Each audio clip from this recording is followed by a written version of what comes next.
Hello everyone.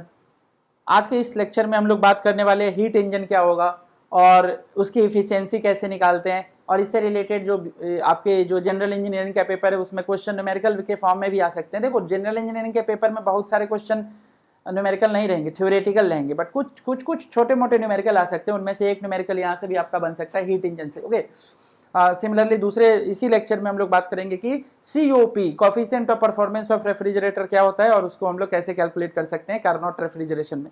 तो चलिए देखते हैं। यहाँ पे देखो, हीट इंजन क्या होता है। हीट इंजन जो होता है ना, वो एक ऐसा डिवाइस है जो वर्क प्रोड्यूस करता है।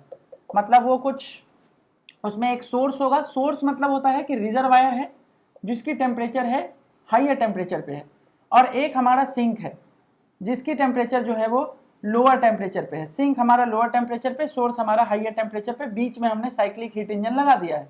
ये हीट इंजन है, साइक्लिक हीट इंजन।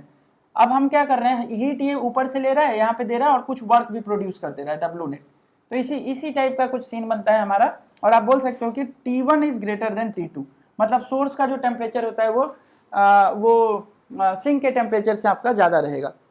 तो यहाँ से कुछ हीट लेगा, Q1 सपोज ले रहा है, Q2 यहाँ पे हीट छोड़ दे रहा है और डब्ल्यू नेट यहाँ पे मिल रहा है हमें। तो हम फर्स्ट लॉ ऑफ थर्मोडायनेमिक्स को अगर अप्लाई करें तो फर्स्ट लॉ ऑफ थर्मोडायनेमिक्स क्या बोलता है कि ये, क्योंकि ये साइक्लिक डिवाइस है, तो साइकिल डिवाइस में आप याद कीजिए, मैंने बताया था कि delta summation of Q should be equal to summation of W।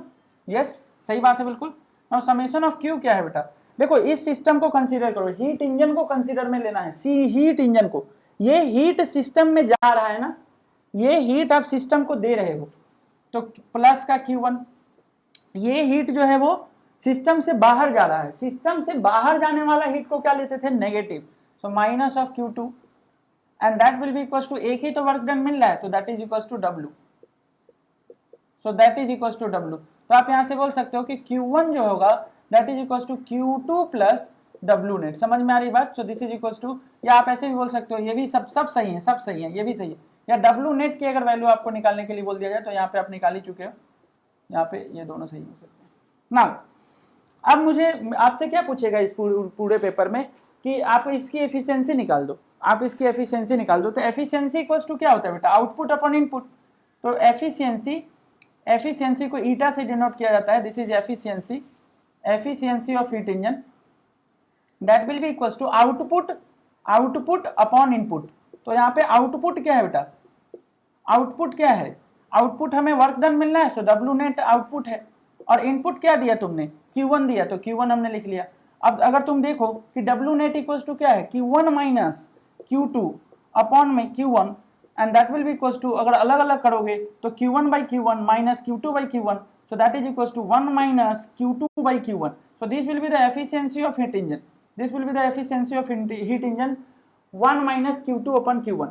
Now अगर आपका हीट इंजन रिवर्सिबल है, अगर आपका हीट इंजन जो है वो रिवर्सिबल है, तो रिवर्सिबल हीट इंजन के लिए एक ये कंडीशन होता है, प्रूफ किया जा सकता है, नहीं करने वाला हूं। T2 by T1 should be equals to Q2 by Q1 only for what, only for reversible engine. अगर आपका इंजन रिवर्सिबल है, जैसे कार्नोट इंजन हो गया, Carnot engine is reversible engine, तो आपका एक कंडीशन होता है कि T2 by T1 जो आपका हीट का रेशियो है ना, वो आपका टेम्परेचर का भी रेशियो हो जाएगा।